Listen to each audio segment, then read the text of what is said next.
The story of creation, as told throughout your Earth's history, is quite fascinating, and oftentimes quite similar to the stories of creation from far distant shores. I have created man's brain in exactly the same manner, regardless of the region of Earth you dwell. The Boshango myth from the Bantu people of Africa credits Bomba as being the creator. Bomba was alone in the water.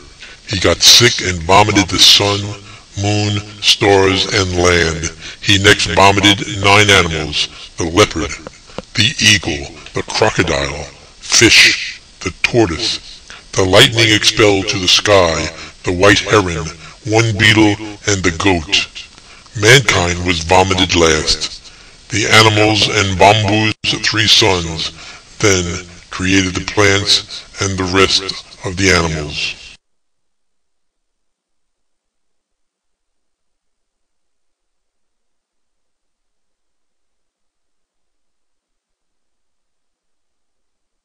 The Mandi people of southern Mali believe Mangala created the world. Mangala did not have a physical form. He was envisioned as a round, energetic presence. Having matter inside of him disturbed Mangala. He removed this matter and tried to turn it into a seed. First attempt failed, but Mangala decided to try again. On his second attempt, Mangala used 2 seeds and placed them inside a womb. The seeds transformed into fish. One of the fish, Pemba, escaped and in doing so created Earth, but almost destroyed the womb. Mangala used Pemba's brother, Pharaoh, and restored his creation by turning it into the sun. Pharaoh was turned into a human and populated the earth with his followers. An Egyptian story of creation tells that in the beginning there was only water. The water was a powerful being called Nun. From Nun came Ra, who was very powerful. If Ra said the name of a thing, that thing would come into existence. Ra named gods, goddesses, plants, and animals. Man was the last thing that Ra named. Ra took on a human form and ruled as the first pharaoh. In the form of man, Ra took on the characteristics of a mortal man. As mankind grew older, they became disrespectful and disobedient. The gods resolved to rebuke man and sent Sigmet, Ra's daughter, to obliterate them. In the end, however, Ra was merciful towards man and stopped Sigmet's slaughter. Ra made Osiris the next pharaoh, but his brother assassinated him. Osiris was then chosen ruler of the underworld and named his son as the next pharaoh. The Skiluk people of the Nile region believe that Juak molded all the people on the earth. He took a lump of earth and determined that mankind must be able to walk and run and go out into the fields, so he gave them 2 long legs, like the flamingo. Having done so, he thought again and determined that they must work the fields, so he gave each of them 2 arms, one to hold the hoe and the other to tear up the weeds. They must be able to see what they produced, so he gave them 2 eyes. They must be able to eat, so he gave each a mouth. They must be able to dance and speak and sing and shout, and so he provided tongues.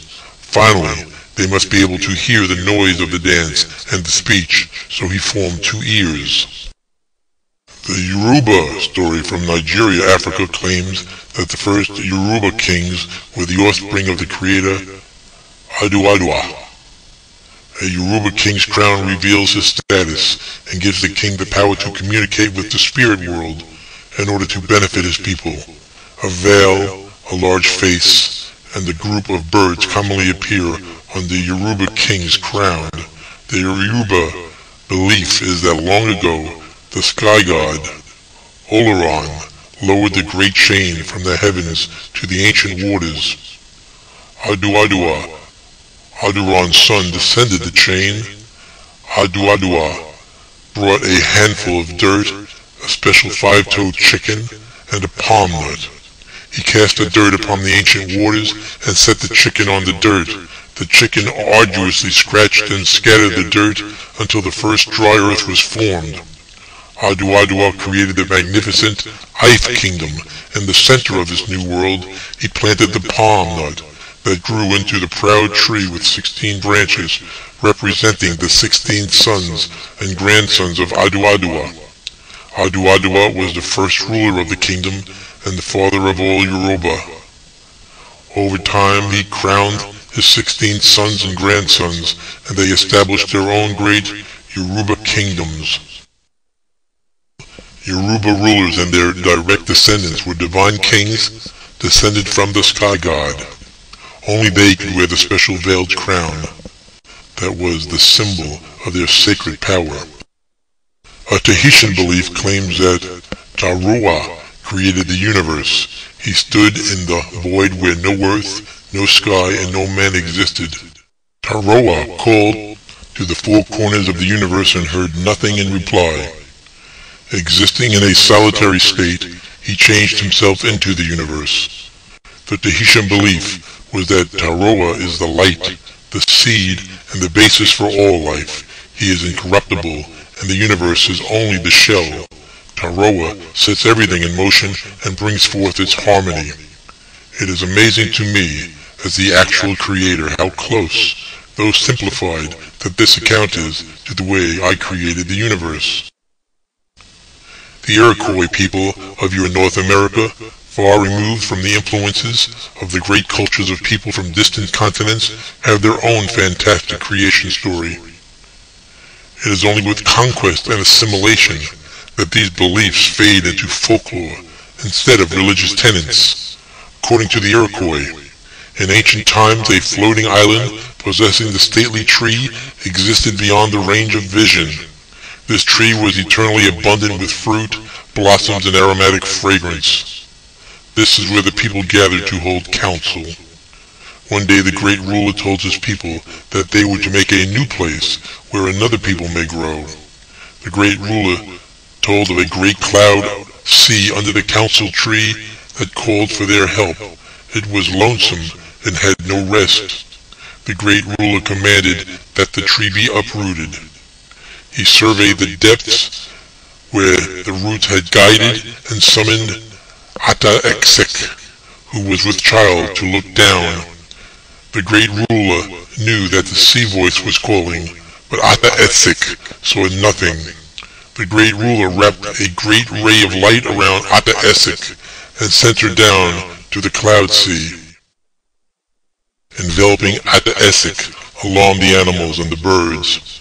The beaver said that only the earth under the waters could hold it, and went down to bring it up, but he never returned. The duck tried, but his attempts led to his own death. Many others tried and failed.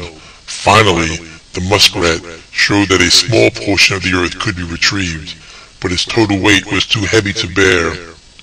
The turtle was willing, and the Uda, the earth, was placed on its hard shell. Finally, having a resting place for the light, the water birds, directed by its glow, retrieved the woman on their widespread wings and carried her down to the turtle's back. Hanuna, the turtle, became the earth-bearer. When he moves, the sea rises in great waves, and when restless and violent, earthquakes devour. The earth grew rapidly, and when Ata-Exek, hearing voices, knew she had to populate the island, she brought two lives. One brought peace and harmony, and one brought contentious strife. Thus good and evil were born, not unlike Cain and Abel in the Old Testament.